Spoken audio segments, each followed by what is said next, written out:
only.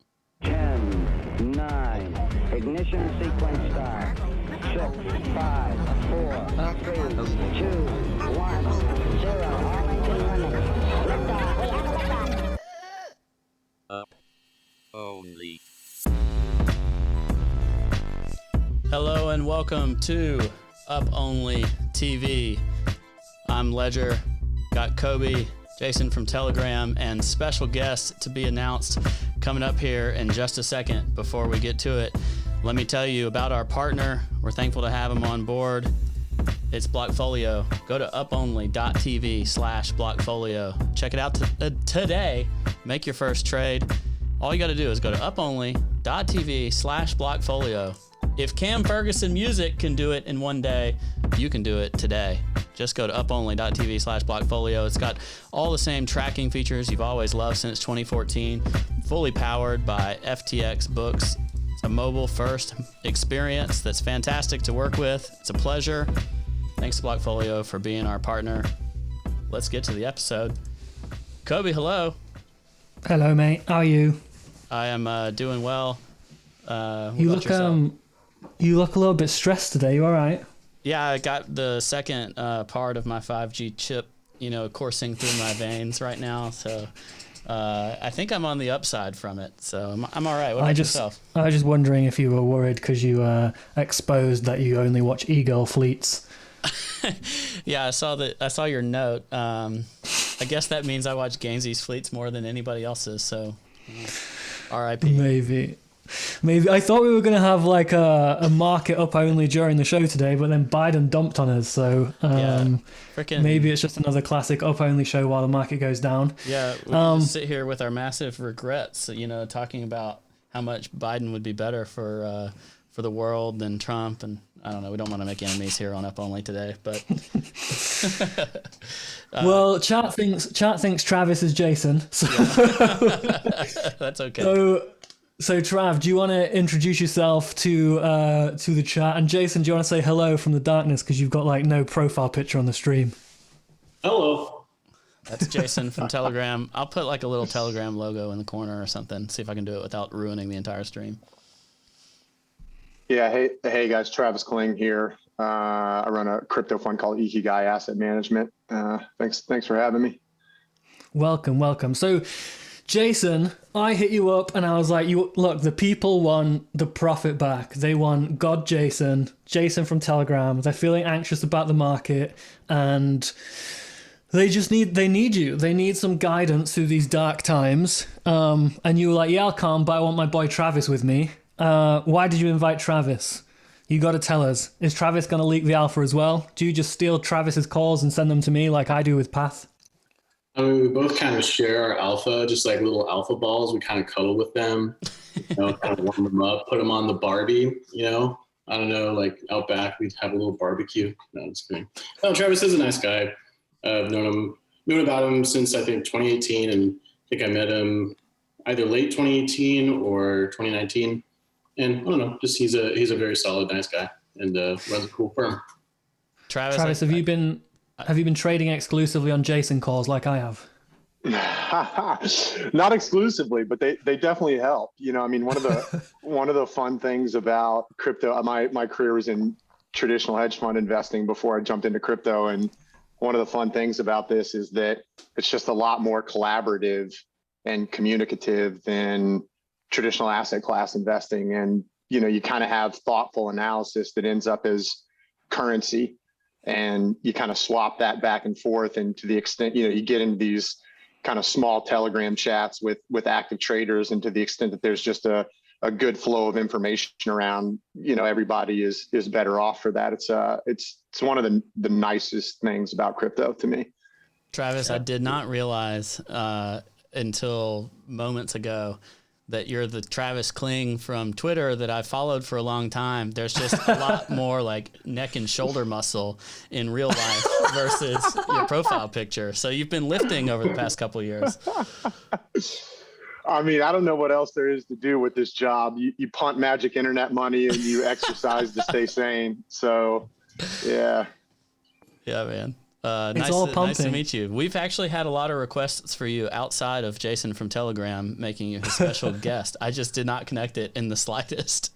And Kobe doesn't tell me who's coming on until it's like, 2 minutes before we're supposed to be live. So Yeah, so I don't know if the viewers know, but for this show, no matter the guest, we do zero preparation. We just do it. We do it live. It's like we just do it full live, and to make sure that Ledger can't get ahead and do a little bit of prep and know more about the guests than me, I just don't tell him who's coming on until right before. he tells me absolutely nothing. Like, I build out the scene thinking that it's just going to be me and Kobe on video today. So I have like these sources. It's all pretty and stuff, and then he's like, "Oh yeah, and some guy named Travis is going to be on." I'm like, "Some guy? What Travis? Who's this?" Messing up all my scenes, but just FYI. What I like about what you just said, like in crypto, you have a bunch of people and they're in these Telegram chats or they're in a Discord group together, or they're just people collaborating and sharing ideas. What I like about this is that my personal theory is everything leads back to cryptopathic. So the other day, Suzu DM'd me and he was like, "Bro, can I ask you a question about like your asset allocation, like your percentage allocation to like Bitcoin, ETH, DeFi, etc." And I messaged him back and we had a chat about it and like shared alpha. And then I remembered that I asked Path the same question like the 2 days before, and I was basically just kind of passing on where me and Path landed on. Everything's Path. Path is like the puppet master of all the VCs. Everyone's just trading on Path Alpha, and now Jason Alpha as well.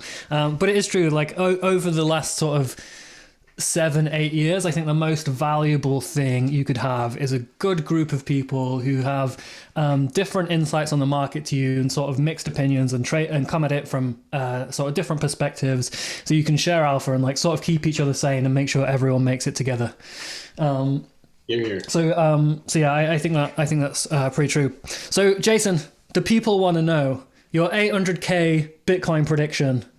Is it still on the cards? Are you still a believer? Are you memeing us?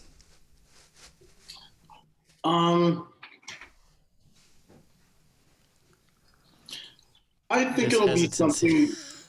I think it'll be something a little bit lower than that. I still like. I'm a fan of adjusting to like what the market gives you, and like, I still think it's in the realm of possibility. We just need to see some more strength here. I think this is like, Travis has a nice phrase where it's like fake week. And like, I think this is that, but I would defer to Travis. I don't want to put words in his mouth, but like, I think it's definitely possible in the 600 to 800 range by end of the year. It could go into like Q1 2022, but like yeah, I think this is fake week, but yeah, I want to stay with that prediction, like, and caveat it like 600 to 800K. Like, I think that's reasonable. But you said it might be a little bit lower, and Travis walked off.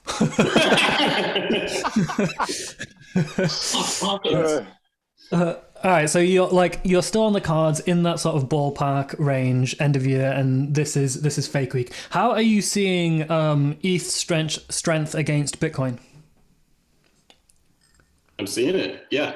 What do you mean? Is that also fake week? No, it's like authentic strong.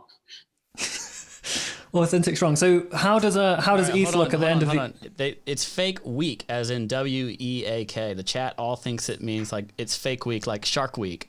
That's what I thought it was as well. I thought it was fake week as well. All right, I say fake week. Yeah. I'm fake week. I'm actually super strong. I'm fake week.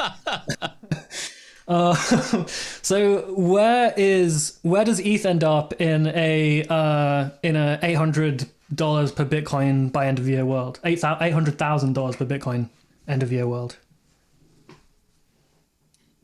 I have a post-it on my monitor that says no predictions, but fuck.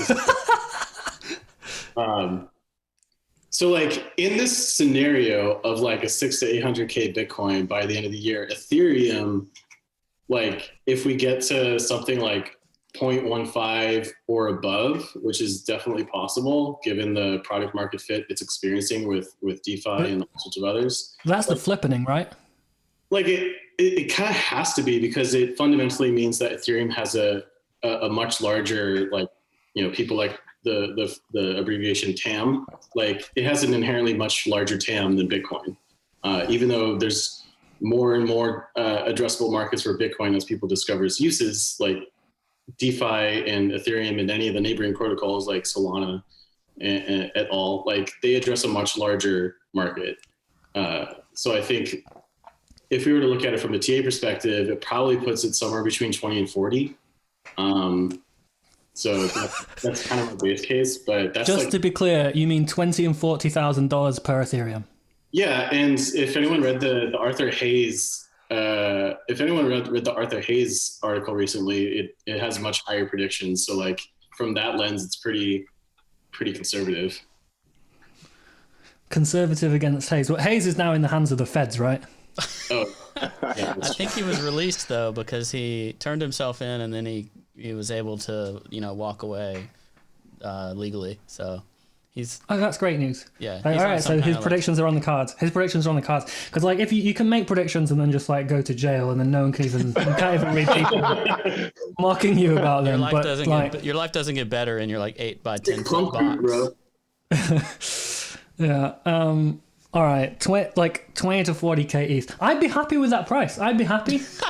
at 20 to $40,000 per ETH, I might even become bearish. I'm a seller at these prices. In 15 years, there's going to be a video clip of me saying I'm a seller at these prices when ETH is worth like $1 trillion per ETH. All right, now we've got that out of the way. The final prediction we need is what is going to be the price of SafeMoon at the end of the year? Travis? Oh man. Yeah, no view there whatsoever. Yeah, that stuff's a little disconcerting. I mean, it's definitely disconcerting. I tend to agree with the chat spam of 0, but I've been in crypto long enough to know it probably won't exactly be 0. Kobe, we got some new listeners who don't know the incredible nature of Jason from Telegram's predictions and the history of your relationship. So if you could offer that, they would be thankful. Yeah. I can recount the tale. And you know what? Every time I tell the story, I dramatize it a little bit more and edit the memory in my brain. So if this seems exaggerated and fictionalized versus the previous time I told it, that is because as I tell stories, I tend to move them further and further away from the truth over time. Just as an aside, only slightly. That's how Brian Williams from NBC got canceled. Because he converted a story about being shot down in a helicopter or something. Do you remember that? No, I don't know anything about America. Okay, just a little aside. All right, so what happened was I was just chilling one day. I was just sitting at home, minding my own business, watching the market. Were you shooting b-ball? Yeah, I was shooting b-ball outside of the school. And Jason, he came up, pops up in my Telegram, and he said, bro, listen, I've seen the future and we're going to be close friends, but you're not going to believe me unless I give you these predictions about what's going to happen over the next 3 months. And now we're not going to talk for the next 3 months, but here are my predictions. And they were all price predictions written on a piece of paper with charts hand drawn on paper. So it was like, here's what's going to happen over the next few months. Here are the charts of how it's going to play out, but like hand drawn on like a napkin or something. And then 3 months passed and he got back in touch. He was like perfect. Like it was absolutely perfect. It was like something like the price is going to go, I think the price was like 10K or 8K. I don't know if you remember. And you said it's going to go like 13, dump a bit, and then it's going to like teleport to previous all-time high, stall out, and then break all-time high. And it just like followed the napkin piece of paper, like almost perfectly. You should release the napkins as an NFT. You might make half an ETH, which is going to be $20,000 as per your prediction. So you sent like these predictions, like 3 months later, they all perfectly came true, like to the tick of the napkin chart drawing. And I tweeted them out. I think I tweeted out after the first one happened saying Jason from Telegram like nailed these predictions. Here are his next ones. And the next one was it hits 30K by January 1st, and tops at 40K in January before pulling back. And then, like, I think you said pull back to like 26, 27 or something. In January, it crossed 30K. It topped at like 42 in January. It dumped to like 26, 27. But fortunately, this time I tweeted the predictions that you made ahead of time. And then I think a couple of times afterwards, you did the same thing again. Like, basically, there's been like 4 or 5 mid-range sort of time period trades that have like perfectly come true, and I've narrated them all on Twitter kind of as they've happened, except the first one. And then earlier this year you said 800K by the end of the year, and that's where we are now. The people want to know where the Jason Alpha comes from. They want to know why you do TA on napkins. I mean, to be 100% transparent, it's all about just putting in the hours and, figuring out what works for you and what doesn't. But I think the most important thing is just finding a group of people that you can riff off of and have ideas thrown out and like validated or disproved. And just like, don't take it too seriously. It was, 2020 was a hard year and everyone went through a lot. And, they all had their battle last year, trying to get out into 2021 all the better, on the better side of things. And that's really all it was, just trying to find opportunity in this, crazy market, once again. And, you can only do that with other people because, markets are people and people are markets. So you can't really claim any sort of like higher power other than just being able to know when you're wrong and, understand when you have conviction and go with it. So from what I've seen from how you do your analysis and how you trade is you seem to look for like fractals, like a structure that has happened in the past that might give us some hints about what's going to happen in the future. And you just said then, it's about putting the hours in, putting the work in. So if I were a viewer who wants to make it over the next couple of years, how would I even go about learning how to analyze like you do? What tools do I need? What books do I need to read? Where do I need to go to make some friends? Just start. Just start. Like, just keep progressing. Like, literally, that's the answer. There's no silver bullet. There's no like all-time, good book. There's just, pop open a chat, go to your nearest forum, start talking. If you find someone that is skilled, great, learn from them and help them learn what you're good at.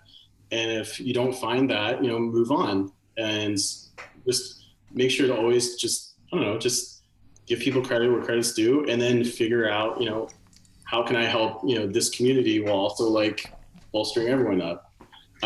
In terms of practicality, just open a chart and just start drawing like horizontal lines. Just start drawing horizontal lines. That's all you gotta do.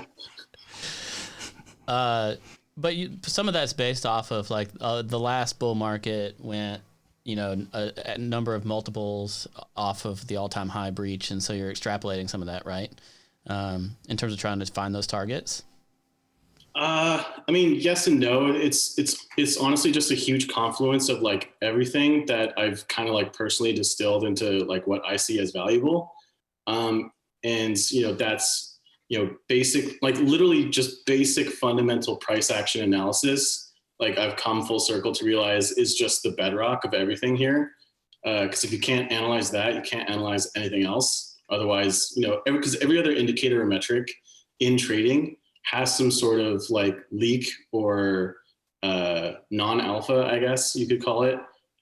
So you really just got to like understand the fundamental rubrics and basics of price action, and then go from there. Then branch out and figure out what works, what doesn't, and just go through that for yourself. Literally go through everything.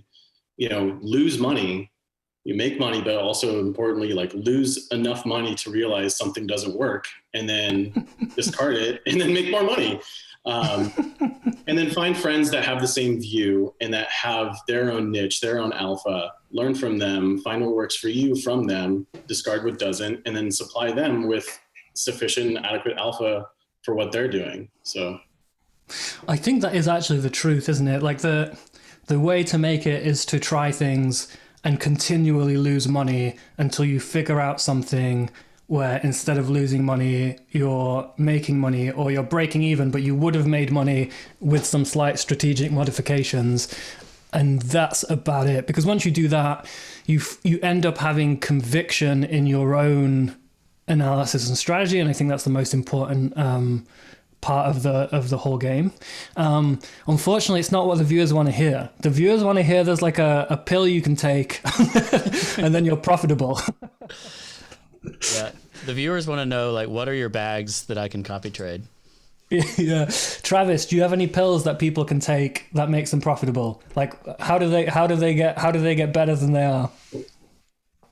I definitely don't. I would definitely echo what Jason said, that like the raw number of hours just staring at this shit. I mean, like thousands of hours.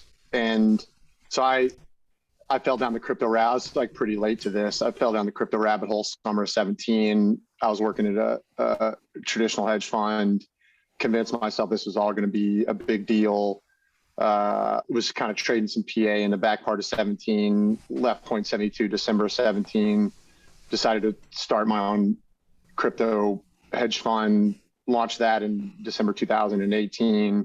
You know, was kind of trading PA through 18, and then started trading other people's money and at the end of 18, and just the raw number of hours, just staring at it for thousands and thousands of hours. And eventually, you know, I say this pretty often, like before I jumped into crypto, I never could have imagined that I could have the type of relationship with a financial instrument that I have with Bitcoin. Like, it's like, it feels like abusive. It feels like, I mean, well, yeah, I mean, you know, it's a, yeah, it's a, what's the term? A brutal mistress. But it also just, I've spent so much time on it that it just feels like my hand. Like, it's just like you become one with this thing. And maybe it's worth, maybe I can back up a second, just kind of, I just can talk a minute about what we do at Ikigai. We launched the fund in December of 18. It's a multi-strat. We can kind of do whatever we want to with, you know, very little exception or kind of limitation. But what we have done since September 2019 is a strategy called programmatic discretionary, which was a term I just made up one night in the summer of 2019 when we were working on all this stuff.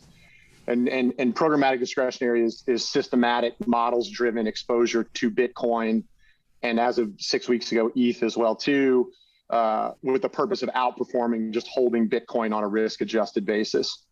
So we you know, and there's a layer of discretion that sits on top of that. It's my discretion, so I kind of like trade proprietary models and kind of incorporate a bit of discretion on top of that, as opposed to just having, you know, kind of fully automated execution hooked up to models. Although we do have some of that as well too. And so the vast majority of our AUM over the last 18 months has been deployed into basically back and forth between BTC and cash. We've got, like, you know, a couple other smaller positions. FTT is our only buy and hold alt. Shout outs SBF. Yeah, and so I've just spent a tremendous amount of time on Bitcoin, both in the quantitative data that it produces, and, you know, kind of understanding the kind of crypto qualitative layer that sits on top of that, and the kind of macro overlay that sits on top of that. And we've been able to find pretty good edge sort of through that stack, but it has, like, you know, you fast forward a couple of years and it has led me to have this relationship with this thing that I never in my wildest dreams would have thought I could have had when I was, you know, I was punting long short equities for my whole career before this. So it's it's been a ride. Yeah, and I guess just kind of a couple other things on to Jason's point. Definitely just put in the raw hours. Or if you don't want to do it or you don't have time, give your money to somebody that has put in the raw hours. And then if you're going to do it yourself, you know, being flexible. I think like one of the many hard things about this job is knowing when to be flexible and knowing when to be inflexible.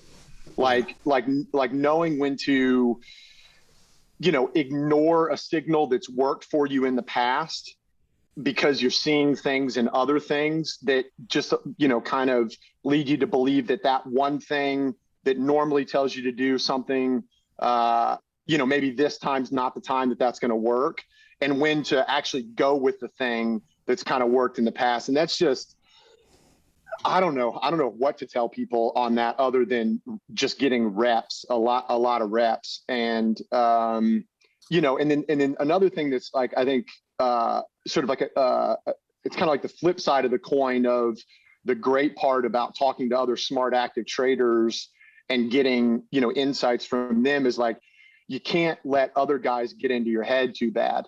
And so you're constantly having to like balance, what other people's views are, take what you want to take, ignore what you want to ignore, and like figuring out, how to do that over time to the point where it like maximizes, your investing abilities. It's a real challenge. And it's just kind of part of this deal. I have a question about the timing for your fund, because it seems like a lot of the funds that have done well, they started in the bear market where it was a lot harder to kind of get going. How important was the timing from the point of I'm going to do this and it's the top of the market to like you actually spin it up and you're kind of in the trenches of the bear market? How well did that kind of prepare you for what was to come and to succeed? Yeah, it wasn't exactly on purpose. We actually wanted to launch the fund October 1st, 2018, and we got pushed back. We got pushed back a month for legal, and we got pushed back a month to get a bank account at Silvergate. That was back when it was like, like a huge, a stunningly difficult process to get a bank account at Silvergate. And so we had like a pretty good, chunk of change rounded up, kind of soft circled from investors. And we sent out our offering docs the second week in November 2018, like the week of the price crash in 18.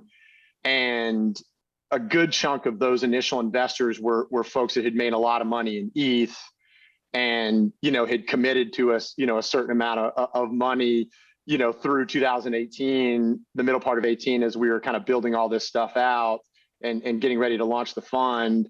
And, if everybody remembers what the ETH chart looked like over the course of 2018 through that summertime. And then, it got cut in half in a month. And all of that, essentially all of the capital that we had circled up just like disappeared. And we launched the fund with like a tiny, minuscule amount of capital to start. And then just, first part of 2019 into the spring of 19, into the summer of 19, into the back of 19, and then evolved our investment strategy, to be this more kind of systematic, models driven deal. And then kind of started putting up really good numbers, at that period of time. And then, but for us, we were still, quite small going into Black Thursday. And we were 10% net short on Black Thursday. And so, put up this like, really, really good number in March of 2020. And then on the back of what happened with monetary and fiscal policies, in conjunction with, having a really nice track record, then, then the interest kind of picked up in a massive way. Yeah. How did you actually play, from the 10% net short to closing that position out and flipping long? Like, was it a really fast process, or did you just basically take profit on the way down and, gradually turn from neutral to long? Or did you know essentially like this is the big opportunity and you just completely flipped? So covered the short within probably $700 of the bottom, and got to 50% long by the end of the month in March. So played it like reasonably well. Now we were around 50% long for most of the month in April. And obviously, April was this like tremendously strong month for Bitcoin. So we lagged that month, but that's like, you know, and I did traditional for a decade before crypto, and like, you know, that period of time, like you should not expect to encounter a more challenging trading environment than what was going on during that period of time. And trying, you know, and there's all kinds of guys that got sideways. There were, legendary investors in traditional that put up some pretty bad numbers in 2020. And part of it was just, you know, people didn't know how to frame something like COVID, and then in conjunction with that, what the monetary and fiscal policy response. There just wasn't any playbook for that.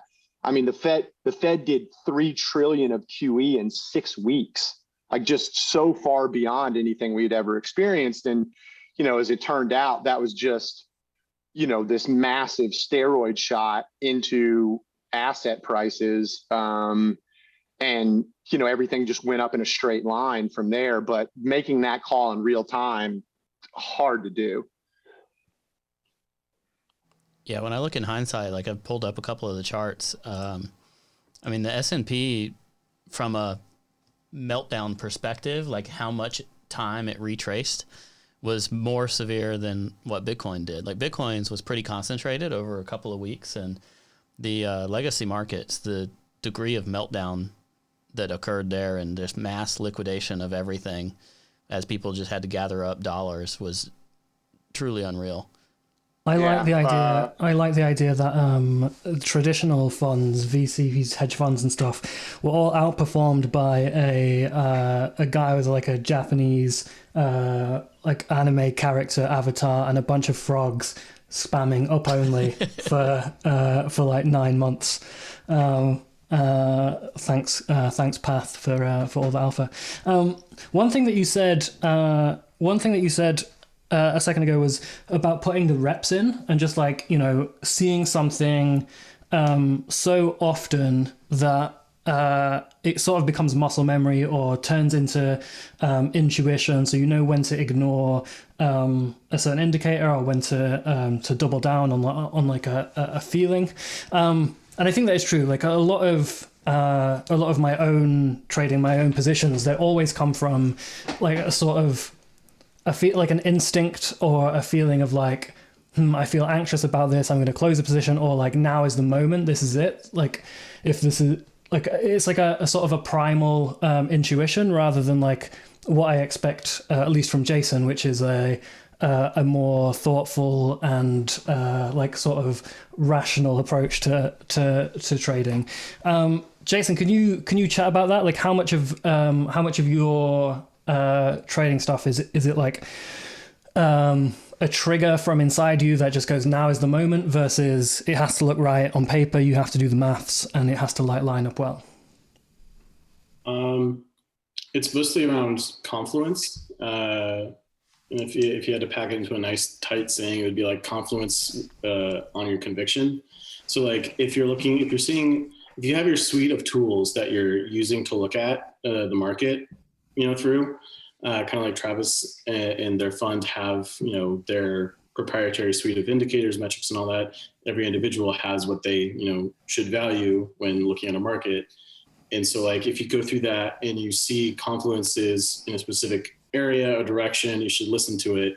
If it's spread out, then you should probably try to figure out a way to like reassess either those metrics or what you're looking at. And sometimes you can have conviction and just be like totally still like wrong. And so like understanding when everything that you've historically found value in tells you one thing, but like you're getting a totally different result from the market, you need to understand like when to back off the pedal and when to just know you're wrong, even if everything you're seeing and looking at says you're right. Which kind of goes back to like learn the basics first, because the thing that most masters have figured out, like Travis was saying, like it's just like using his hand. What Travis is actually saying is it's just like breathing. It's just like walking. You put in all these hours and go through all this learning, and you go through all of this actual trading time, and you kind of just intuitively feel when something's off.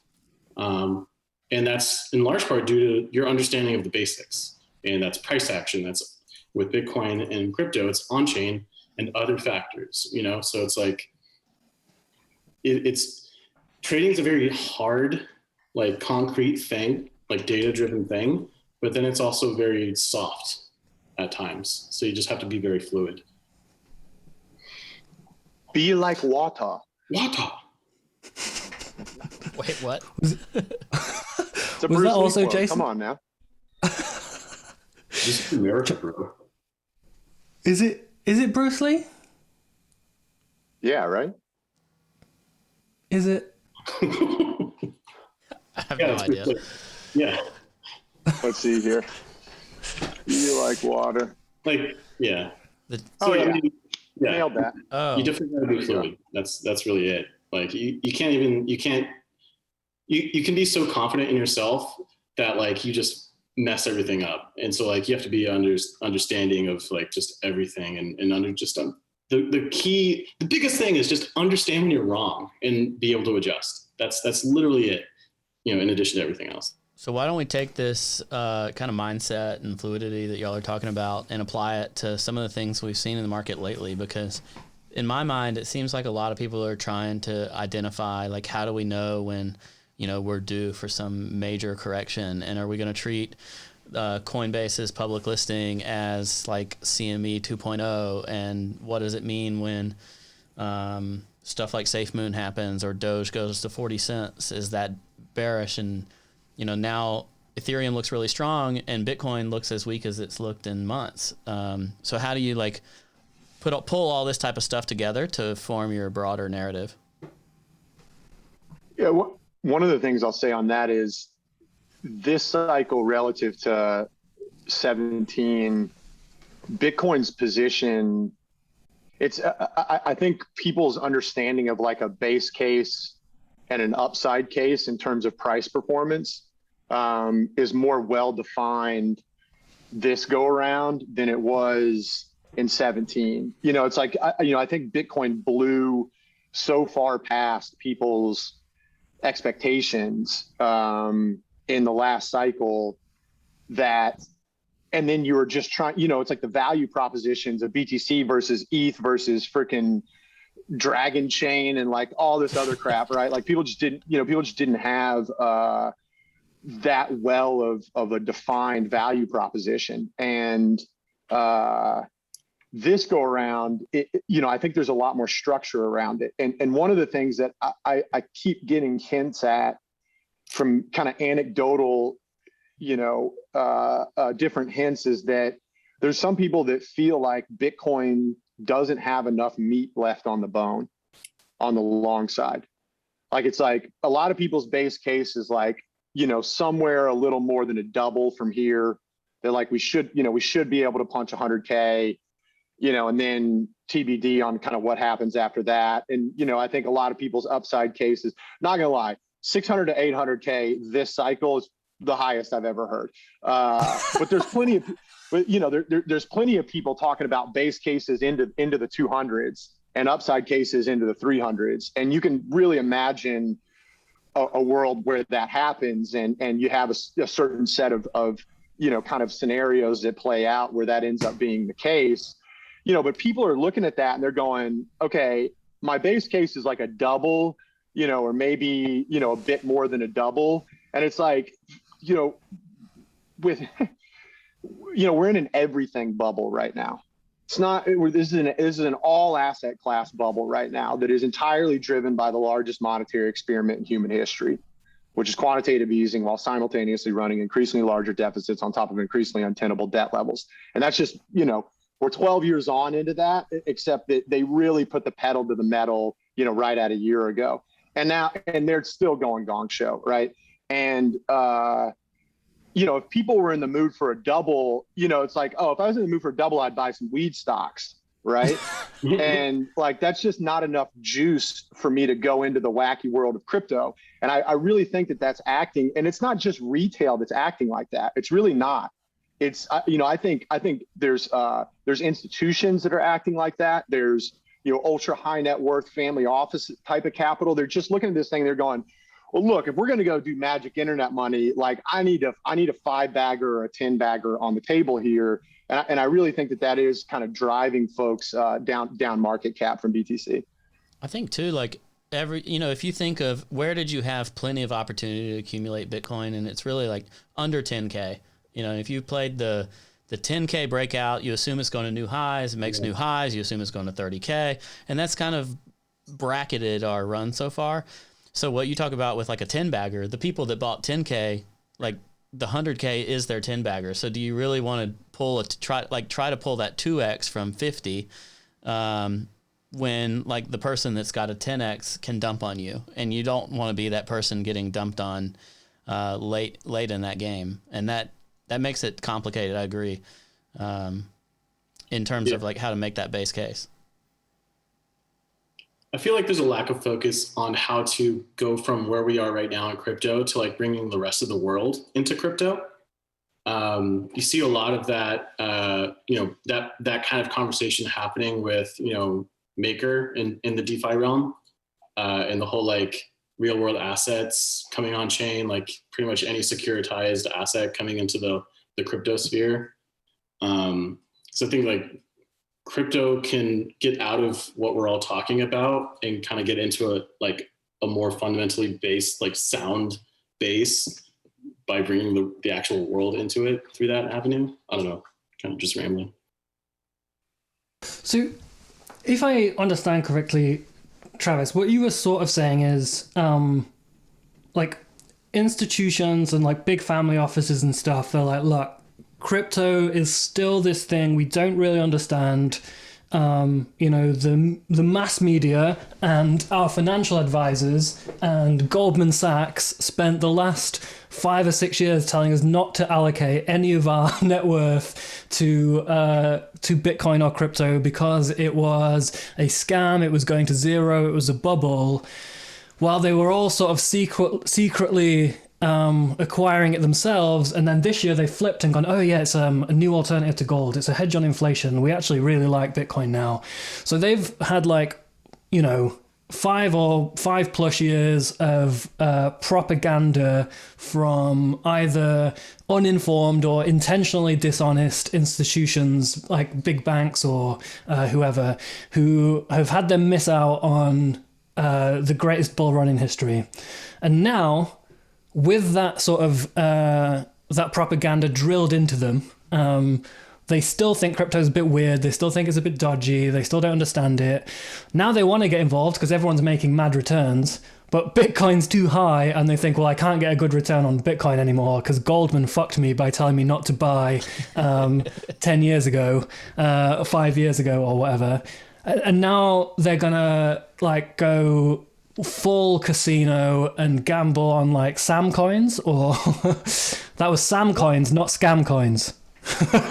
Big difference. Well, no, I think it's about the amount of capital that has to pour into BTC for this thing to go to 100 and something, and then to 200 and something, relative to the amount of capital that it has to come into literally any other name. Right? Yes, it takes more money to move ETH than other stuff, but I think we all know, if you're an active trader, that ETH's a hell of a lot more jumpy than BTC, right? And as soon as you move down market cap, it's just that much more. So it's like, it's almost like, okay, if we're going to go to 100 and something, that's tens and tens of billions of dollars of capital that needs to flow into Bitcoin for us to get there. And then if we're going to go from 100 and something to 200 and something, well then, now you're talking about, I don't know, a couple hundred, I don't know, hundreds of 100 billion or more. And so if that's your kind of base case, upside case, that means like by definition, you're expecting that magnitude of flow into capital flow into BTC. And in order for that to happen, I mean, all these hits that we've been having, all these like real positive news events, like we're just going to have to keep getting more and more and more of that. Like, it's like you need Morgan Stanley private wealth management pouring capital into BTC for us to go to 100 and something, then 200 and something. You're going to need, all that stuff. You're going to need PayPal flying around. You're going to need all these pension funds and these insurance companies and BNY Mellon and State Street. And like, you're going to need all of that stuff. And, and then in the meantime, it's like, ETH just like whispers something about deflation through EIP 1559, and like that's good for double. Like it's like, oh, it still doesn't work, right? Like it doesn't actually work, right? But like that, we're good for a double there. And if this thing actually evolves to proof of stake scale, there's a lot of room left. So, and that's coming from a guy that, I deeply believe in Bitcoin more than any other crypto asset in existence. Like, Freudian slip, crypto asset crap. Yeah, I think the $1 trillion question around this is BTC going to do a cyclical top or not? And that's just, that needs to be question one on everybody's mind. And cyclical top. Cyclical top meaning if we go mainstream, if it starts getting fully compared to gold, you're playing that gold ratio all the way up as like the gold targets. And in a bear market, your dump is what, 30-40% in a non-cyclical top. And yeah, if it maintains its previous macro shifts, you're going to look for a 70 to 80% drawdown at least on Bitcoin and 95% on altcoins. And you're questioning if it hits the macro landscape fully, can it essentially remove itself from these 70 to 80% drawdowns? Yeah, that's right. Yeah. What's your gut on that? Well, and I think about Bitcoin through a macro lens, probably a lot more than most people. And I've been doing that for a couple of years, and people used to make fun of me and say that macro doesn't matter for Bitcoin. And I hear a lot less of that now. But I do think macro is like very, very important for Bitcoin. And if we weren't, well on into the largest monetary experiment in human history, we wouldn't be sitting here doing this chat right now, because I wouldn't be doing this for a living, and the world collectively just wouldn't really care about this thing all that much. And there's technologists and libertarians and things like that like strongly disagree with that, and that's fine. But if the United States was running a balanced budget like they were right now, if the Fed's balance sheet today looked like it looked for the first 90 years of the Fed's existence, like I just don't think people care that much, because you'd be able to trust fiat currencies. But that's not the world that we're living in. And it is that egregious monetary and fiscal policy that acts as the forcing function for capital to flow into this wacky thing that makes no sense to old people to have a lot of money and a lot of power, right? Like you need that egregious irresponsibility to push increasingly more capital towards this thing. And so, all of this institutional bid, more or less, they're in this thing for the same reason. It's like a hedge against monetary supply inflation. And, and so in order to like scare that bid off, which I think is necessary for us to do a cyclical top in that big, deep pullback, something's really got to change on the macro front. Like if we're still just going gong show with monetary and fiscal policies, I struggle to see how you're really gonna scare that bit off. So go ahead, Cody. After you.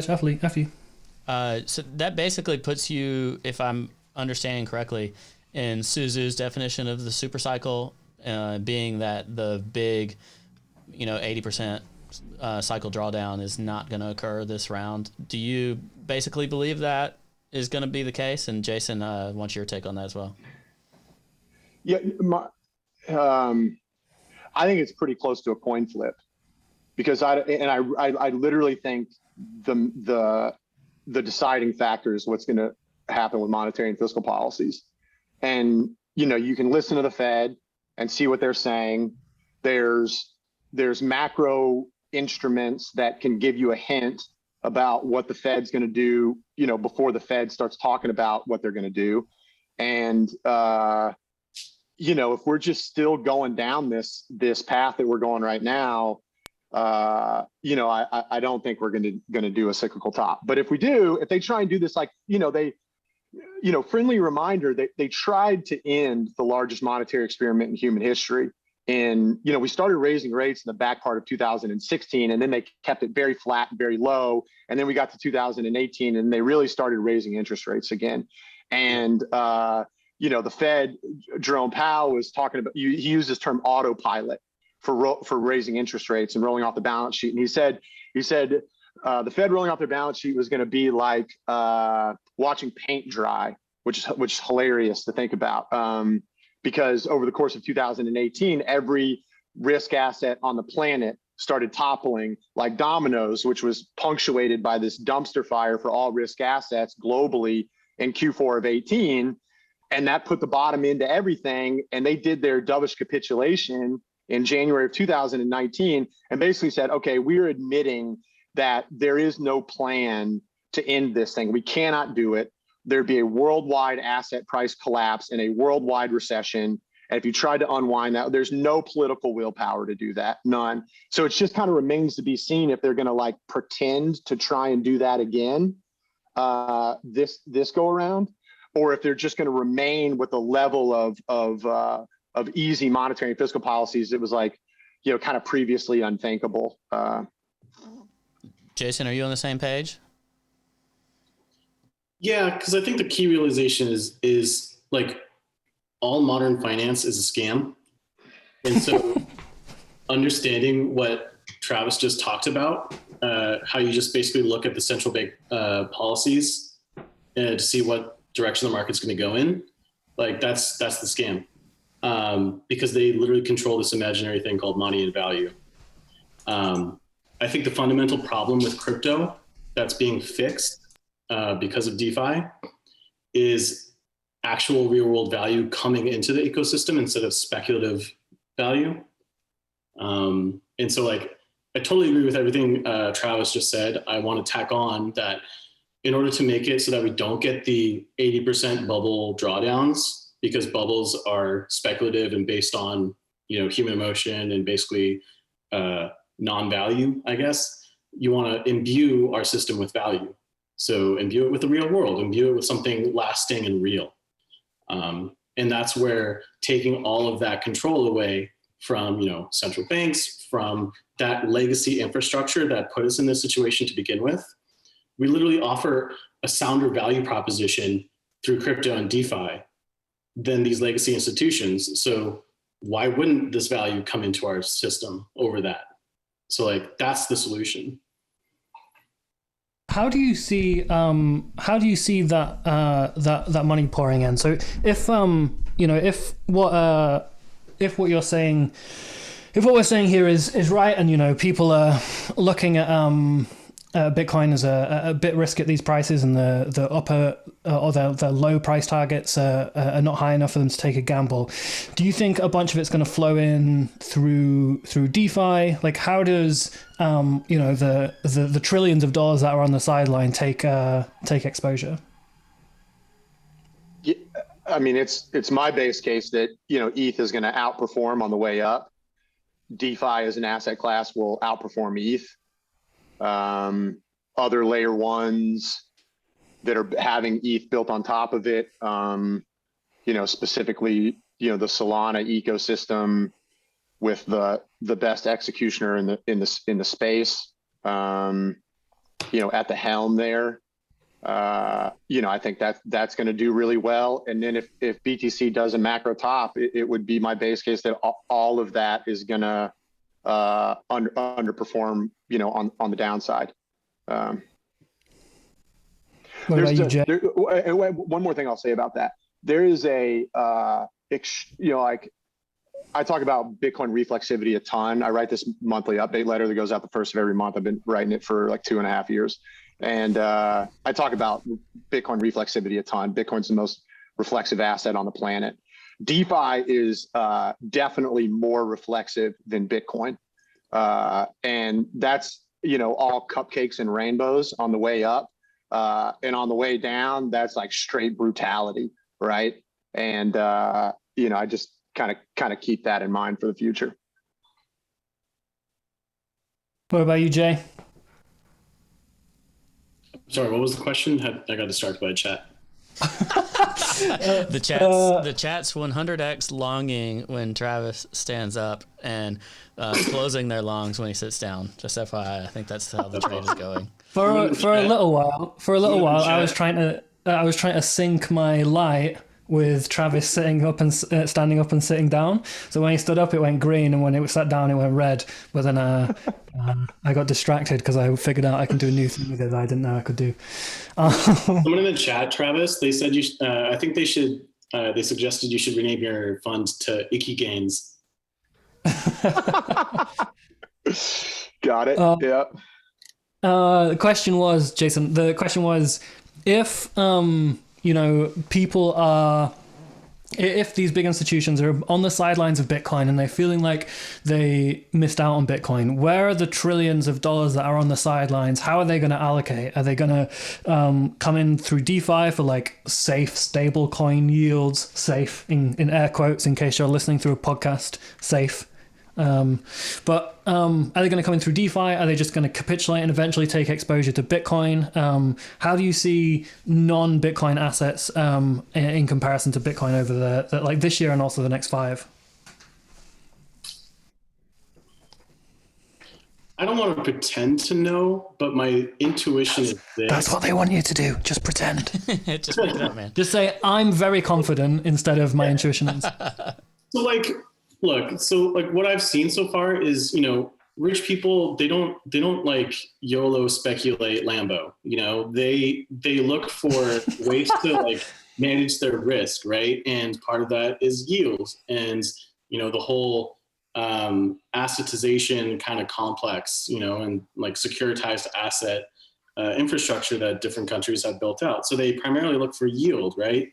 And, that yield, and if they are looking to speculate, everything's part of this whole like portfolio buffet that they have. And so if they want to come in, if that trillions of dollars wants to come in, they want to come in through some regulated route that they have recourse should something go south, right? And so like people thinking that the old like money, like the trillions of dollars of money will come in just to speculate on SafeMoon, at all, pretty much any alts, like that's not going to happen, save for the few that are, have a big, risk appetite, but they're going to want this kind of infrastructure to like park that value on, that has recourse, that has, non-directional options and things like that. So like, when there's an infrastructure built out that supports that, like that's when they'll start coming in. And like, there's already demand for it, and infrastructure is already like built. There's like, off the top of my head, there's like 2 or 3 offerings that already do this and are launching this year, if not this quarter. But like, yeah, like they're going to need this infrastructure, and that's why what DeFi is doing is important, because it's building it from scratch outside, and then it's pulling that value in. So those things that are launching, is there stuff like that is active today that people are using that they see as a route in, or is it all going to be new infrastructure, new projects? Say it again, I didn't quite understand. So is there stuff, in DeFi today that is like a viable route in for a lot of this sidelined money? Or do you think all of it is going to be new projects yet to launch? There's this project called Provenance that's pretty compelling. There's a whole infrastructure around real world assets, like I've mentioned before, that a number of protocols are kind of launching. The premier one being Maker. And I think you're going to get, the whole stable of DeFi blue chips participating in that. You got like Compound and Aave supporting that whole flow. So anything that follows that basic rubric, that has, fundamentally like better value propositions in terms of costs, efficiencies, fees, transparency, auditability, like they're just going to outcompete legacy and bring that money in. Money isn't loyal, like capital is not loyal. So it'll go where it's most efficient, it's most productive, and that's what DeFi is. Do you think either of you, when you're Travis, you were talking about the reflexivity of the market and how it's even more reflexive when it's in DeFi. Do you think a lot of that is because the yield itself is so tied to the value of the tokens that are used for governance? Exactly. Yeah, and it's and people are thinking about value, market cap relative to TVL, which is like a deeply circular type of thing. And like I said, that's all great to the upside, but it remains to be seen what's going to happen if kind of this whole thing rolls over. And I feel like I sound too bearish on this thing, because I definitely think we're going higher. Not investment advice, but highly confident that we're going higher. So I don't mean to be that's not my view at all. That's not the portfolio that we have on right now. And but there's just, I don't know, man. I mean, I feel like a huge part of my job is to just constantly think about the risks and to sometimes the tail risks, the kind of unknowns in crypto, like you kind of have to overprice those sometimes. And that may mean that you're going to miss out on some returns from time to time. But, above all, this asset class is going to, outperform like all asset classes. And that's my base case over a 1 year, 3 year, 5 year, 10 year, maybe 20 year time frame. And if you just stay in the game, it's probably going to work out real well for everybody. And so, it's just things that I constantly keep in the back of my mind. What about the bear case for yield? So if it's tied to the value of a governance token, while they're not really delivering the token value accrual, the fees aren't going back to token holders on many of these, but they're just assuming that it will in the future. So that's why Uniswap is so expensive. But do you think that there's a positive spin on the bear case where the governance itself may not be considered very valuable, but there is fee accrual going back to tokens? Do you think that'll essentially create a attractive floor for DeFi to continue to be a place where people want to park money?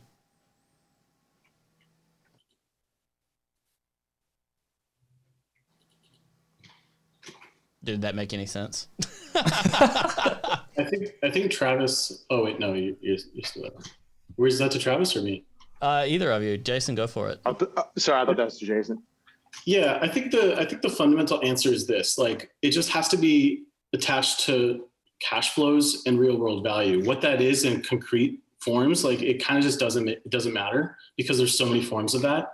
And if a governance token is a representation of those flows, like take gambling, for example, like, internet gambling. I don't know if any of you guys know like a bunch of poker players or participated in the poker boom in like the early 2000s. That whole model, and all those sites, they have cash flows, and those balances, they're a version of that, right? And so if you can have a gambling website or service done through DeFi, which is totally possible, like that's one version of that. You can have home equity lines of credit or other avenues for yield. The governance token is just like, it's like a DAO. I don't know if you heard about what they did in Wyoming. They made DAOs legally, like legal entities now. Yeah. So that's pretty cool. So like, say for the example, you could spin up your own DeFi game with like gambling, right? And you have this governance token, and it accrues value and cash flows, from all the fees, like the rake from every game that you have on your platform. That's paid, to your vault or to your token, in your pool, and you get those fees. Like, that's real value, and it's more real than, SafeMoon or something. Something very basic like that. Like, there's this project called Pints that's like basically that. And you have all these other projects that are just doing the same thing like that model, like making Sheldon Adelson like roll in his grave. My friends Jack and Dale are like over the moon right now that you just mentioned Pint. Yeah. What is pint? It's a game. Someone in chat said pint with loads of question marks. I don't know what it is. I was like keeping quiet in case everyone knew, but if people don't know, I'm asking. It's a game. It's a real shitcoin, but it's a game that produces fees. And I think it gets to Jason's point though. Like you can create a fee structure into various like decentralized apps, games, casinos, anything, and then that fee structure becomes the yield for the people that are providing the operating capital, basically, right? Pretty much, yeah. The thing that DeFi has enabled and the token distribution and funding model versus like the classic ICO funding model, like it allows like a very friendly, like regulatory friendly framework and pathway to bootstrapping these networks, getting to a sufficient level of decentralization, and then boom, you have actual value coming into that. And then you have this self-sustaining system that just grows, and you don't have to deal with the regulatory bullshit from that. Have you guys talked about the Hester Pierce's kind of sandbox regulatory framework that she put out? It was maybe like 2 weeks ago or something like that. Yeah, it was like a V2 of it, wasn't it? Yeah. I forget what it's called, but yeah, she's definitely like the crypto, friend on the Federal Reserve Board. Super solid. And, I don't really have a way to gauge about the likelihood of that getting passed in that incantation as it's written. But, that's the most senior SEC commissioner there is. There's the chairman, and then she's been around the longest after that. And having that kind of supporter in Washington on the securities side, like you shouldn't, don't discount how important that is. And maybe it's worth like expanding on that a little bit more, because this kind of like, what's the U.S. government going to do with, Bitcoin specifically, crypto broadly? That's certainly one of, if not the most talked about risk. It's a lot of people's, top of their list for, kind of biggest systemic risks to crypto, especially after, Tether is like, no longer a risk, which is obviously outstanding. And it is a big risk, some sort of heavy-handed regulatory or taxation move that just like sends this thing into oblivion. Like there is some real risk that happens, but however you were weighting that risk a year ago, you need to weight it much, much lower currently. And that's the important thing that I think if people, and maybe everybody watching this pays a lot of attention to crypto, and so they kind of realize like how far that we've traveled in terms of that risk. But for people that aren't paying that close attention, they lose track of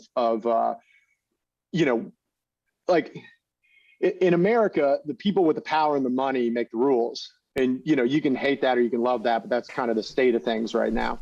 And to the extent that you have people with power and money that are also long Bitcoin, that acts as a buffer against some heavy-handed regulatory or taxation act. And politicians and elected officials, or rather appointed officials in the United States, these are human beings. They have career histories. They have networks. They have allegiances. They've got people that they pay attention to. They go to country clubs. Their kids go to school with other kids that have parents as well too. And when Paul Tudor Jones is connected, Stanley Druckenmiller is connected. The folks that run PayPal are connected. Mass Mutual is an insurance company that's older than the light bulb. BNY Mellon is the third oldest bank in the United States. State Street is the second oldest bank in the United States. Elon Musk is the second richest dude in the United States. These things, all these pension funds that are involved in this stuff, that really serves as a buffer. And on the political side, Cynthia Loomis, that is a card carrying Bitcoiner. Yeah. Like she likes Bitcoin as much as I like Bitcoin. She's a senator from Wyoming. She's a U.S. senator, and she's on the Senate Banking Committee. Kind of ground zero for where you would try and run through a heavy-handed regulatory or taxation deal. And there's a bunch of congressmen as well too, U.S. congressmen that are also super supportive. And Gary Gensler, who just replaced Jay Clayton as the head of the SEC. Gary Gensler taught a class at MIT called Blockchain and Finance, and he co-authored a book called Blockchain and the Future of Money or something like that. And so that's obviously a large incremental positive relative to Jay Clayton, who everybody kind of thought was a crypto bear, right? Except for, what was Jay Clayton's first job that he took when he stepped down as SEC chairman? Probably Ripple. No, anybody know off the top of their head? Pump and Dumper on Uniswap. I think he was named as an official advisor to One River Asset Management, which is the macro firm that bought like $700 million worth of Bitcoin back last fall, started telling the world about it, and has now basically become like a pseudo, Bitcoin vehicle. And Jay Clayton's an official advisor. So however it is that you were weighting the likelihood that we get some super heavy-handed regulatory or taxation event, you got to bring that way down. And that should bring your base case target price way up because of how big of a risk that is. I think it was the Bitwise license guy, not Bitwise. What was the New York regulation? The New York Department of Financial Services? The Bit license. The main regulator for the Bit license is the guy that went to Ripple, which was like peak. That just makes me sick, that kind of stuff. But the Bit license was pretty trash, wasn't it? Yeah, Bit license. Garbage. It was garbage. Pretty trash. But I think what that brings me to is there's a couple of different routes this stuff could go. I agree with you. There's a massive risk potential for crypto assets, and especially like DAOs and DeFi stuff, where they can try to clamp down on it and just say like, no, you can't do this, but they're going to lose to the rest of the world if they do that. So I feel like the next best thing is to try to create some kind of regulatory capture where, you essentially put the power of these things into the hands of the bank so that the same people end up maintaining the power in the long term. Do y'all think that's a threat, or how can DeFi, like the promise of DeFi, be neutered in your opinion? Let's start with Travis, I guess.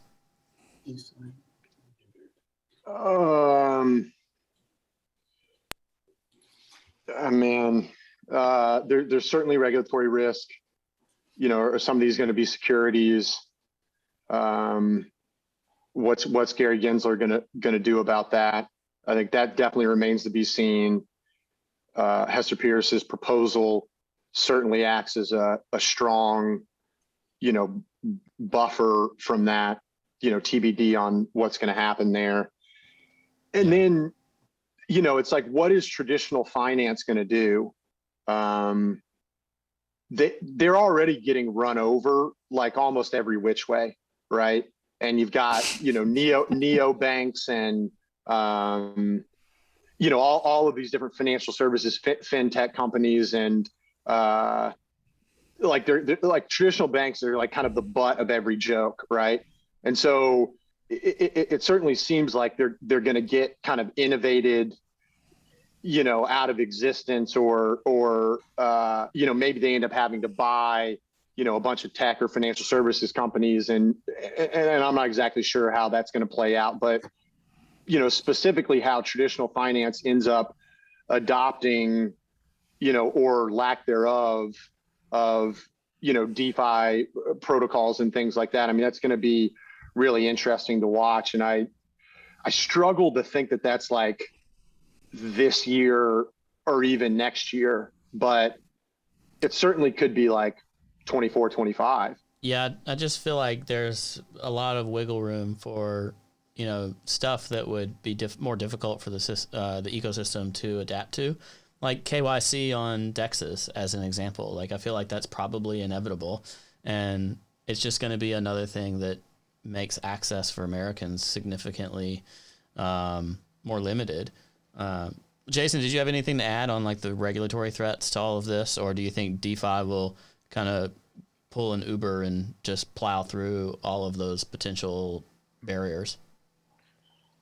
So I'm not as bearish on traditional financial institutions as a lot of people in crypto, and I guess Travis might be, because like I keep coming, like when I think about your question, like I keep coming back to the central thought, like that, like true power doesn't really like relinquish its power very easily. And so when you take a look at, you know, these institutions and the power they have, they're not just going to roll over. What they're probably going to do is, you know, go on an acquisition spree. And just acquire everything, because DeFi is just a huge efficiency boom. You know, it's a huge boon. And so it's a chance for them to even further consolidate power. And so I think the real risk isn't regulatory, because the whole point is to make it so that, you know, DeFi is operable within the confines of the regulatory regime that we're all operating under, whether it's the US, Europe, whatever, India. But it's going to be what do those banks or institutions do to those protocols when they're acquired? Yeah. That's the real, I think, threat, because if they're just going to leverage them, like these networks, if they're just going to like invest in them and then, you know, close them off, you know, invest in these open, you know, decentralized gardens and then slowly close them off, like that's going to happen anyway. So the real threat is, do we want to actually like sell to these people, or, you know, give them that kind of authority in this realm through their buyouts or their consolidations? Or do we want to leverage DAOs to the furthest, you know, possible extent, where you have this community of like, you know, leaders who have this kind of unspoken trust, or at least earned trust, to like build these offerings in the spirit that we're all kind of like leaning towards in this little, you know, not little, but like global movement. So that's where I think the true threat lies. It's not in like the little minutia, but it's in the big like power moves of like of that group. Yeah, that makes sense. I think it's probably right. I think a lot of the regulation that is to come is probably around KYC. Because if you think about DeFi, for regulators, it's in some ways it's a dream come true, right? It puts things, makes things more transparent for them. It puts things on chain. There's like a publicly auditable rule set that you can like read the code of, that like is operating the underlying system. For regulators, like that's what they want. They don't want some dude who gets paid $2 million a year sitting in an office making decisions where he doesn't properly understand or can't quantify the risk, or and the knock-on effects of his decision on consumers and on the wider market. Whereas with DeFi, you get to see exactly what people are using, what like the code that is operating it does, etc. The main thing the regulators don't like is that, oh, he's fucking stood up again. I've got to turn the light green. I was talking. That's not even green. I mean, this market can't chill out for 2 seconds while we're trying to have a conversation. Yeah, Travis is like pushing the leverage button across, like the slider, peak leverage, trading his own, you know, stance. Just got watching the 5-minute candles. Sorry, I've got to continue. So the main thing that the regulators don't like is that you can very, very easily circumvent the Bank Secrecy Act by using like crypto protocols, right? And the Bank Secrecy Act is like, they should just rename it. It's the Bank Spying Act. It's like, we want to look at all your financial data. We want to know exactly what's happening with all of your transactions. Even if you send like $2 to someone, we want to know where it came from, where it's going. And that's the thing the regulators don't like. They you know, the anti-money laundering stuff. And I think that is the main thing that will get over the next sort of 3 years will be the main change in crypto regulation, is going to be how they deal with KYC. Like, I can imagine a future where MetaMask has to comply with KYC. To log into or to sign up to MetaMask, you have to KYC your account. And yeah, sure, there'll be a clone of MetaMask that strips out the KYC. Blah blah blah. But I think that's the main change that's coming, and I don't see it as necessarily bearish for crypto. It's very annoying as a user, because the user experience of constantly doing KYC for every single service you use, and having to trust them with your data is terrible. But when you have when you're KYC'd, it's not the end of the world. I personally would prefer not to do it, but I don't see it as necessarily bearish for the price of crypto. I don't think there's a gigantic market of people that just disappear because now they have to give their identity. I reckon, but that's how I'm thinking about it. Anyway. What I struggle with for having to deal with KYC stuff is then, if they're dealing with American regulators, they then just also prevent you from having access to the most attractive tokens. So if there's any threat of it being a security or something, it's just okay, well, this is on Bittrex Global instead of primary Bittrex. I like that was 2017 version, but I don't know what made me think of Bittrex. But FTX versus FTX US versus .com. There's just a whole different slate of assets. So I don't care so much about having to provide KYC, even though I don't love it. It's more of okay, then they turn off the vast majority of assets because they're so-called protecting me from, stuff that might hurt me. And I just think it serves the backwards purpose. Yeah, but equally, if you had KYC everywhere, it'd be trivial for you to prove that you're an accredited investor, because you'd have an accreditation token that's linked to your wallet, which is and then all of a sudden it opens up your access to those things because it allows the seller an API to do accreditation easily, which at the moment is impossible because there's no identity. So they just ban everyone from the US to sort of cut off that worrying about that as a market. So I don't know. It can go it could go either way, I guess. But yeah, who knows?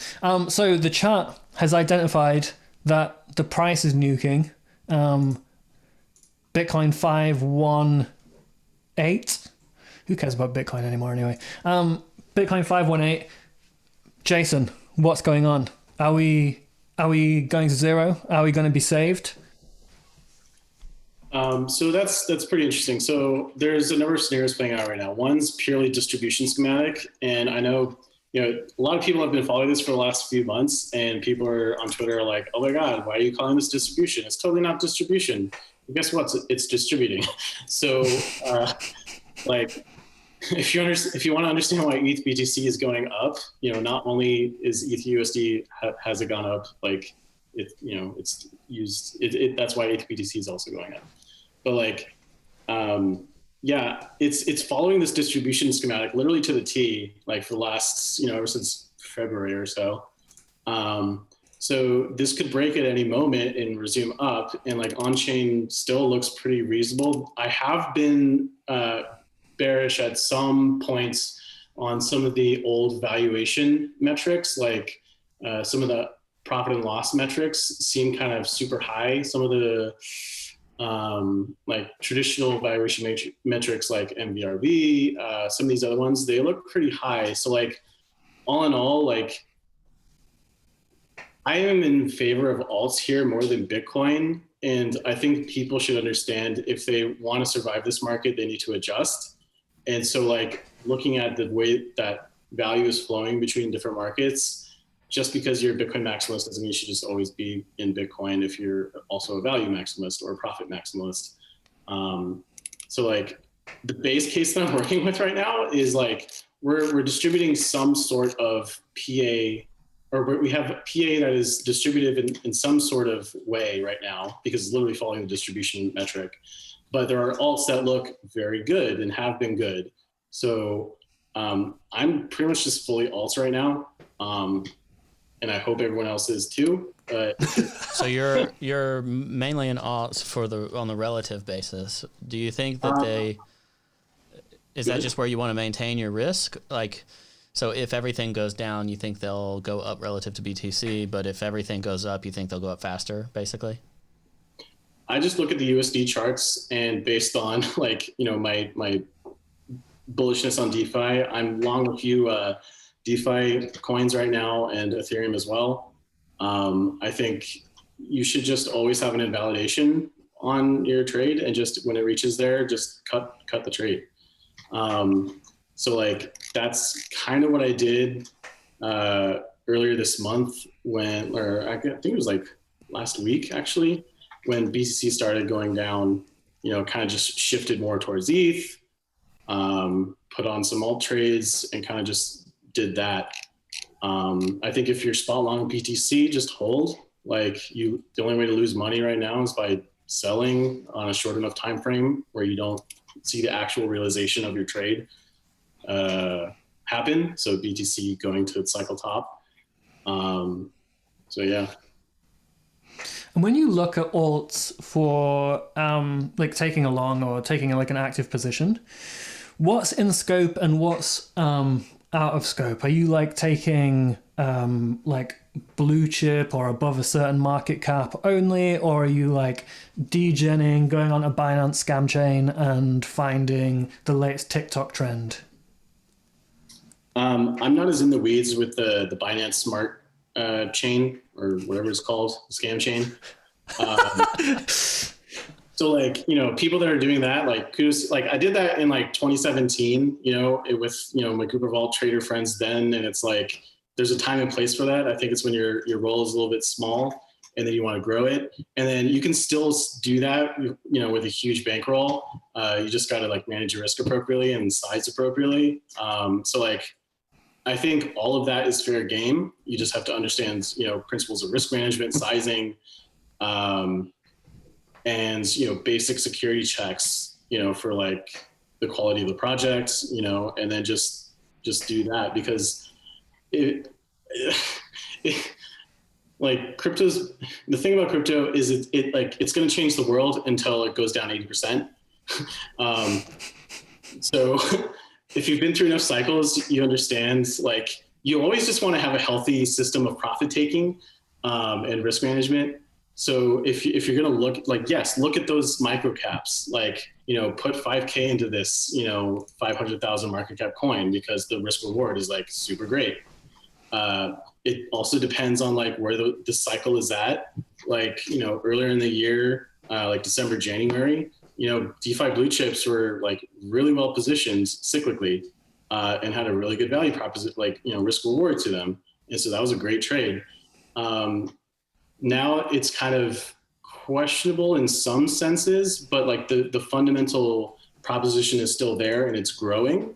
So like from a longer time horizon view, sure, like these DeFi blue chips, absolute buys. How you want to trade them, like, do you want to day trade them? I don't particularly like to. The chat says Travis is day trading right now. Yeah. They want to know if you've capitulated your long. Not selling. How do you manage your portfolio risk? Jason was just talking about how he's extraordinarily overweight alts, at least relative to BTC. Unless I got that wrong, Jason. Travis, do y'all maintain core position percentages no matter what? And how do you manage rebalancing and stuff like that? Yeah, so north of 85% of our AUM since September 2019 has been in this programmatic discretionary strategy, which was entirely BTC until about 6 weeks ago, and now we've been trading ETH systematically as well too. And so, that leaves, a small percent of the portfolio left over for some other stuff. And FTT's been a big chunk of that. I'm pretty sure I've never sold $1 of FTT, I don't think. And we own a bit of Solana as well too. And then a smattering of other DeFi names that are interesting. And we brought a DeFi guy on board a couple months ago and have been doing more work there. And I think there's certainly a lot of opportunity there. In terms of BTC, I really try not to do like short-term price predictions, but maybe we go sweep the lows here or go wick a lower low, but I'm really not seeing much of anything that's making me think that this party's over. both from a time perspective and from a price perspective. And were we running a little hot? Yeah, we were definitely running hot. But we licked $10 billion Saturday night across all names, all exchanges. And that's just a very big, healthy wipe. So in terms of like having a bunch of meat left on the bone for us to go a lot lower, like I think something, because again, there's so much institutional capital that's waiting to buy a pullback. And they either haven't bought their first dollar of Bitcoin yet, or, they didn't get anywhere close to a full position when they initially bought. And so when you get, dips like this, they're viewed as buying opportunities unless something big has changed. And now, look, all this tax chatter, like, okay, I get it. That could potentially stress the market, and we'll see how that plays out. But Biden was extremely clear about that all the way through. There was like, rich people were going to get their taxes raised on them. And, so that feels a little bit more like a excuse to sell off than actual, new news to drive significant downside. So I really don't see much. I assume everybody's heard about that, but if people are listening to this later, this is based on today. What essentially established the local top is that the Biden administration announced a desire to raise long-term capital gains taxes on people that make more than $1 million a year. Well, they re-announced it, right? The initial announcement was in like February or January or something. Yeah, but it was basically that they wanted to like pursue it now, but there's no guarantee that it's going to pass. And then when you actually look at who it's going to impact, it's a lot of money, but it's not a high percentage of people. Yeah. Right. But I mean, like, that's all the money in the markets, though, right? Yeah. Well, like, it'll probably hit like the bubble stocks and stuff the hardest if it impacts the markets, and retail's the ones holding those bags. So, like most things, it'll probably impact people that they didn't intend for it to. Yeah, somewhere in the world, a 15-year-old dumped his SafeMoon and his Doge at break even so that he can avoid paying 40% capital gains tax. He doesn't know what that means, but that is the type of thing that I guess could cause a higher level, higher time frame breakdown if that like really catches wind. I don't know. I don't know, man. I don't know. It's been really, really well known, and yes, look, equities were running hot anyways, so they kind of needed a reason to pull back a bit and consolidate some. But, I really don't think this is some larger change. So buy the dip. Yep, I'm hoping that you get a decent dip on Bitcoin that doesn't completely obliterate everything. And just like macro stays the same, everything resumes. I'm hoping that ETH continues to climb against Bitcoin. Just like broke out the 3-year high or whatever. I think like 1,000-day high. And if you can, if ETH can continue to hold strength against Bitcoin during the dip, I think that's pretty good. If everything goes to zero, well, we'll have no viewers left, so we won't have a follow-up stream, and no one that's watching manages their risk, do they? No, they're all. I just checked into this live chat on Twitch. Let the record show that I have not sold $1 of anything while we've been on this. So, no, man, it's that they're shorting every time you sit down. That's how it's working. It's actually Ledger's the market. Ledger's been dumping us every single up only episode since the beginning. Yeah. No one suspect him. Nobody suspects me. I'm just Prometheus of the plebs, just pushing the market down in secret. I think the last thing that I'm curious about is what y'all think in terms of crypto companies going public and the impact that'll have either on crypto markets or like establishing the crypto category in legacy markets, since both of y'all have legacy experience. What kind of thoughts do you have around that? Jason, you want to go? I was about to say, you want to go? Yeah, Travis, go for it. Yeah. Sorry, ask the question again. the role of Coinbase going public and, you know, being the first to a new category essentially in public markets, because they're not, you know, a lot of companies are going to go public, and what you think that does in terms of, you know, being a piece of the analysis pie. Yeah, it's great. I mean, it's certainly going to bring way more attention from traditional to kind of crypto broadly, and you're going to have this big kind of marquee company that's going to do quarterly earnings calls, and you're going to have sell side equity research that's, you know, writing buy recommendations on this thing, and you know, forming theses around it, and you know, they're going to be active in the capital markets, so you're going to have, you know, capital markets bankers that are doing stuff, and certainly I think you know, opens the door for other crypto companies to either, you know, SPAC, you know, depending on, you know, how well that market holds up. It's, you know, it's certainly chilled out a lot relative to earlier this year and late last year, but you could certainly see some crypto SPACs and just more crypto companies going public. And, you know, that's all bullish stuff. I mean, to paraphrase Paul Tudor Jones, I mean, I think Coinbase is the less fast horse. You know, it would be, you know, my base case expectation that, like, it's like, if Bitcoin doubles from here, is Coinbase stock going to double? Like, I don't know, maybe. It just seems like it's going to act like lower beta Bitcoin.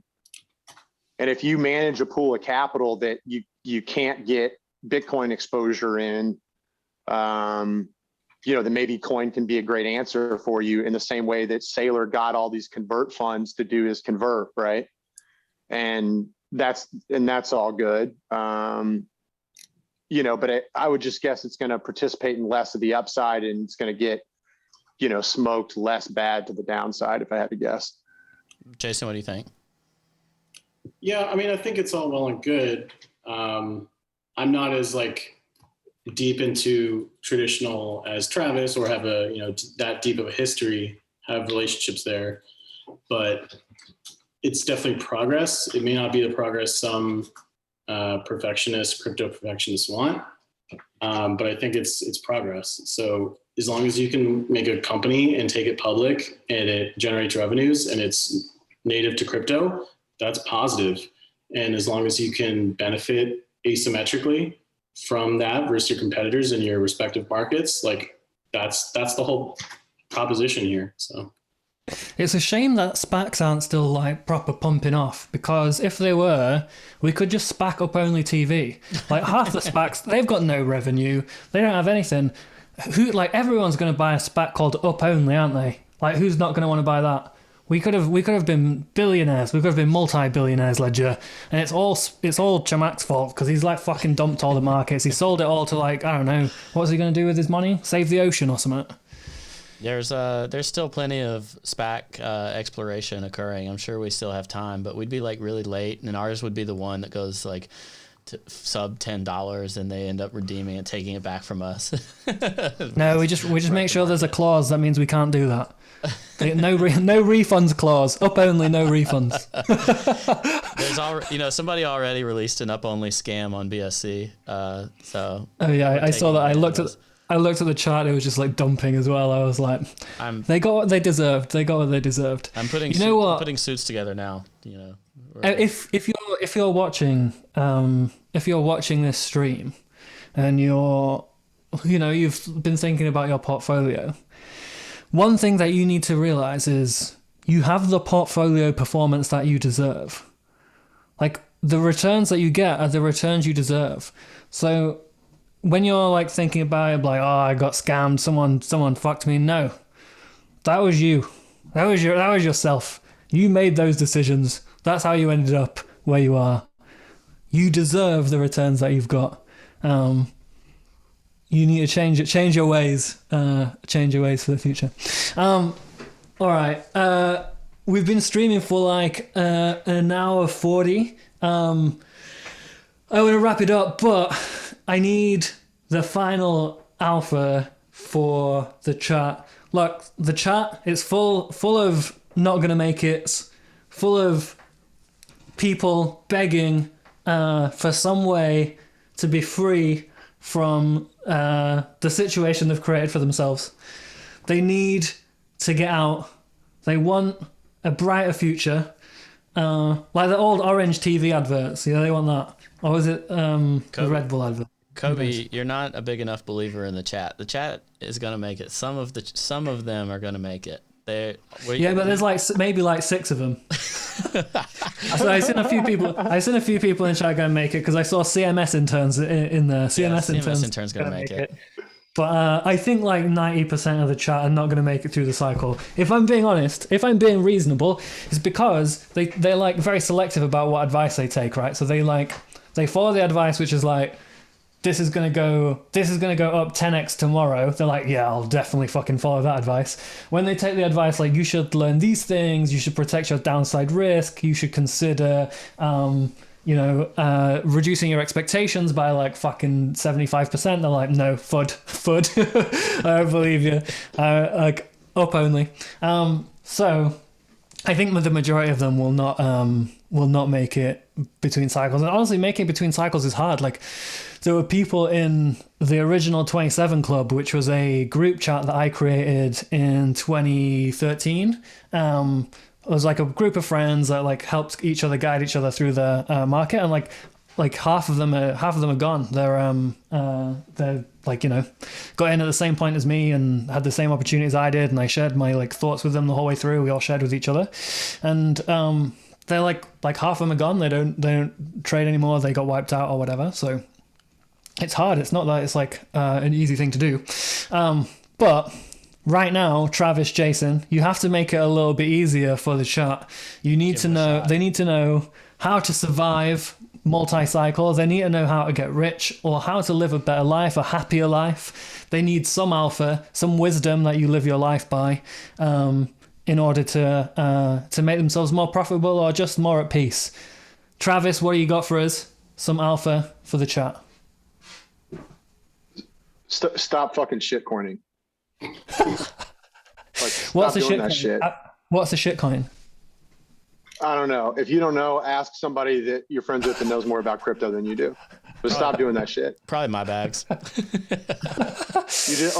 You deserve what you get if you're going to do something like that. So, I'm not a Bitcoin maximalist at all.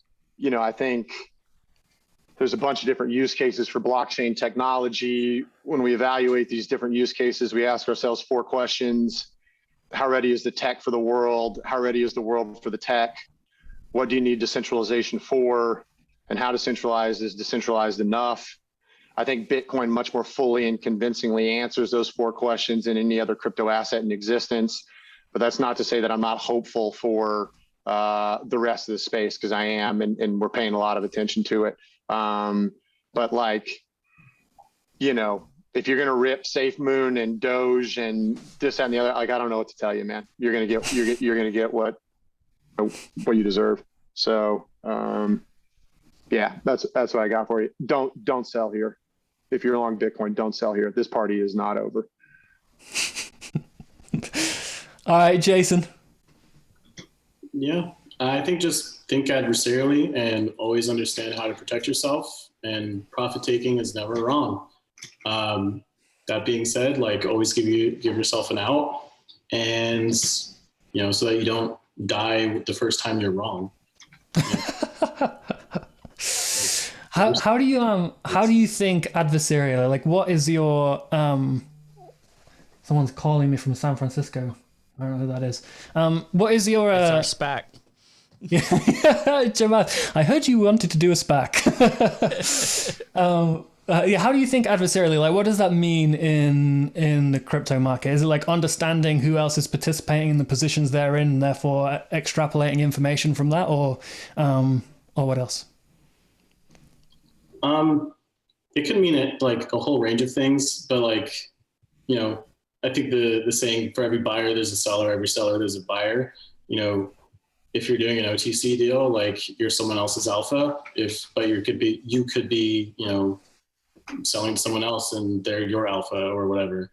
So there's that's what I mean. Like modern finance is a scam. So this is all about protecting yourself, in every facet. So like if you engage in any sort of trade, like everything's a trade. So you just got to think, how can I lose?